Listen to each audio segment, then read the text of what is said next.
السلام علیکم ورحمۃ اللہ۔ ایک راوی بیان کرتے ہیں کہ صہیب رضی اللہ تعالیٰ عنہ جب مدینہ کی طرف ہجرت کرنے لگے تھے تو کفار جو تھے، قریش والے لوگ تھے، ادھر کے لوگ وہ کہتے ہیں کہ جب تو ہمارے پاس آیا تھا ادھر مکہ میں تو ایک فقیر تھا، یعنی تیرے پاس مال نہیں تھا، لیکن اب تو مالدار ہے، اب تو مال تو نے ادھر رہ کے مال کمایا ہے۔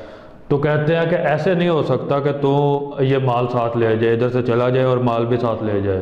تو کہتے ہیں ایسے نہیں ہو سکتا، حالانکہ مال ان کا تھا، انہوں نے خود کمایا ہے، لیکن وہ کافر لوگ تھے، وہ کہتے ہیں ایسے نہیں ہو سکتا کہ تم ادھر سے مال اپنا لے جاؤ۔ تو وہ جو صہیب رضی اللہ تعالیٰ عنہ ہیں وہ کہتے ہیں کہ اچھا مجھے یہ بتاؤ کہ اگر میں اپنا مال تمہیں دے دوں تو کیا تم میرا راستہ چھوڑ دو گے؟ کیا تم پھر مجھے جانے دو گے؟ یہ انہوں نے پوچھا۔ تو وہ کہتے ہیں ہاں بالکل ہم چھوڑ دیں گے، جانے دیں گے۔ تو صہیب رضی اللہ تعالیٰ عنہ کہتے ہیں کہ میں تمہیں گواہ بناتا ہوں اور تمہیں اپنا مال میں دے دیتا ہوں، میں نے اپنا مال تمہیں دے دیا۔ تو جب نبی علیہ السلام کو اس بات کا پتہ چلا نا کہ صہیب رضی اللہ تعالیٰ عنہ ہجرت کرنے کے لیے، مدینہ جانے کے لیے اس طرح انہوں نے کیا کہ اپنا مال دے دیا، تو نبی علیہ السلام نے فرمایا کہ صہیب نے نفع اٹھایا، صہیب نے نفع اٹھایا۔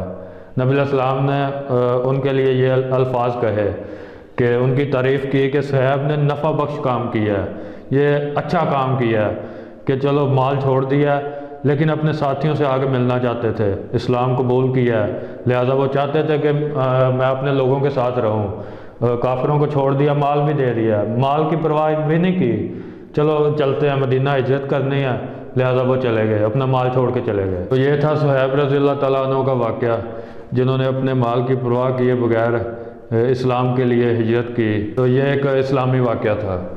اس طرح کے کافی سارے واقعات میں نے اپنے چینل پہ اپلوڈ کیے ہوئے ہیں ویڈیوز بنا کے، آپ وہ دیکھ سکتے ہیں، اور اگر چینل کو سبسکرائب کر لیں گے تو نیکسٹ ویڈیوز بھی آپ کو مل سکیں گی جو آئندہ آئیں گی۔ السلام علیکم ورحمۃ اللہ۔